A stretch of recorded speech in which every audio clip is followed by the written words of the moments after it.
Welcome to star academy लालियाँ। आज हम लाए हैं सोल्यूशन से रिलेटेड वो मोस्ट इम्पॉर्टेंट एमसीक्यूज जो आपको एग्ज़ाम में मैक्सिमम नंबर दिलवा सकते हैं। तो इन एमसीक्यूज को जानने के लिए वीडियो को एंड तक देखना मत भूलें।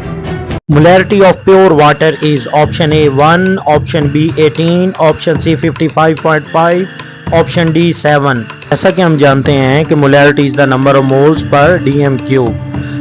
वाटर के मोल्स कैलकुलेट करने के लिए हम उसके गिवन मैस को मोलर मैस पे डिवाइड करेंगे। मीन 1 लीटर में 1000 ग्राम होते हैं और उसका मोलर मैस है 18, तो 1000 डिवाइडेड बाय 18 इसका आंसर बनेगा 55.5। So option C is the correct answer. 18 gram glucose is dissolve in 19 gram of water. The relative lowering of vapour pressure is equal to option A 1/5, option B 1/51, option C 5.1, option D 6। जैसा कि हम जानते हैं कि relative lowering of vapour pressure is equal to delta P over P not. Delta P mean moles of solute and P not mean moles of solvent. जैसा कि हमें statement में गिवन है 18 gram of glucose, so 18 divided by 180 तो answer बनेगा 0.1 moles. इसी तरह moles of solvent calculate करने के लिए हमें 90 ग्राम वाटर गिवन है, तो 90 डिवाइडेड बाय 18 आंसर बनेगा 5। लिहाजा delta P mean 0.1 divided by 5, तो ये बनेगा 1/50। So option B is the correct answer. A solution of glucose is 10% weight by volume.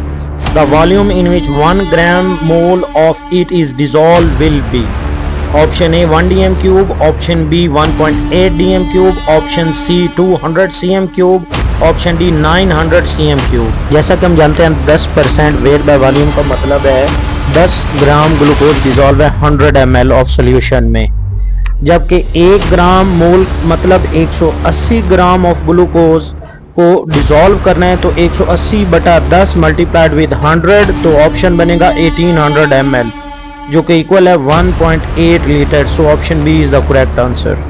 An aqueous solution of methanol in water has vapor pressure. Option A equal to that of water, option B equal to that of methanol, option C more than that of water, option D less than that of water. जैसा कि हम जानते हैं कि water और ethanol का mixture non ideal nature का होता है और ये राउल्ट्स लॉ से पॉजिटिव डेविएशन शो करता है, लिहाजा इस किस्म के सॉल्यूशन का वेपर प्रेशर मोर होगा। So option C is the correct answer. An azeotropic mixture of two liquid boils at a lower temperature than either of them when option A it is saturated, option B it shows positive deviation from Raoult's law, option C it shows negative deviation from Raoult's law, option D it is metastable। जैसा कि statement में बताया गया है कि एजियोट्रोपिक mixture two components का lower temperature पे boil हो रहा है, इसका मतलब है कंपोनेंट्स में वीक इंटरेक्शंस हैं और उनका वेपर प्रेशर हाई है। सो राउल्ट्स लॉ से ये पॉजिटिव डेविएशन शो की जा रही है। So option B is the correct answer. In azeotropic mixture showing positive deviation from the Raoult's law, the volume of the mixture is option A slightly more than total volume of the components, option B equal to the total volume of the components, option C slightly less than total volume of the components, option D none of these। जब एक mixture Raoult's law से positive deviation show करता है तो इसका मतलब है weaker interaction between the components, जिसकी वजह से वेपर प्रेशर ज़्यादा होता है और बॉइलिंग पॉइंट कम होता है। चूंकि वीकर इंटरेक्शंस की वजह से मॉलिक्यूल दूर दूर रहते हैं, इसलिए ओवरऑल वॉल्यूम ज्यादा हो जाएगा। So option A is the correct answer. Which of the following solution has the highest boiling point? Option A 5.85% solution of sodium chloride, option B 18% solution of glucose, option C 6% solution of urea, option D all have the same boiling points. जैसे कि हम जानते हैं elevation of boiling point depend करता है number of particles पे।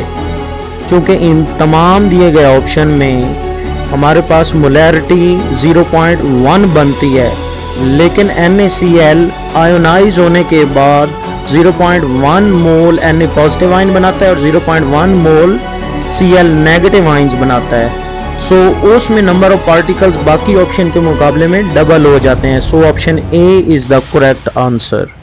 Two solutions of NaCl and KCl are prepared separately by dissolving amount of the solute in water. Which of the following statement is true of these solution? Option A KCl solution will have higher boiling point than NaCl solution. Option B, KCl solution possess lower freezing point than NaCl solution. Option B, both solution have different boiling point. Option D, NaCl and KCl solution possess same vapor pressure.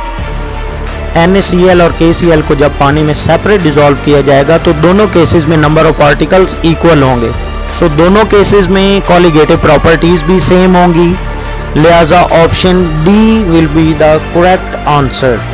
The molar boiling constant is the ratio of elevation in boiling point to option A molarity, option B mole fraction of solvent, option C molality, option D mole fraction of solute। Expression में आप देख सकते हैं कि abelioscopic constant is the ratio of elevation of boiling point to molality of solution. So option C is the correct answer. Colligative properties are the properties of option A dilute solutions which behave nearly ideal solution, option B concentrated solution which behave as nearly non-ideal solution, option C both A and B, option D neither A nor B। जैसा कि हम जानते हैं कि colligative properties को ओबे करने के लिए सॉल्यूशंस का कुछ प्रॉपर्टीज को फॉलो करना जरूरी होता है, जैसा कि सोल्यूट नॉन वोलेटाइल और नॉन इलेक्ट्रोलाइट होना चाहिए और दिया गया सॉल्यूशन डाइल्यूट होना चाहिए ताकि पार्टिकल्स के दरमियान फोर्स ऑफ अट्रैक्शन पैदा ना हो और वो आइडियली बिहेव करें। सो option A is the correct answer. Thanks for watching the video. Please like, comment and share it. For further such informative videos, please subscribe the channel.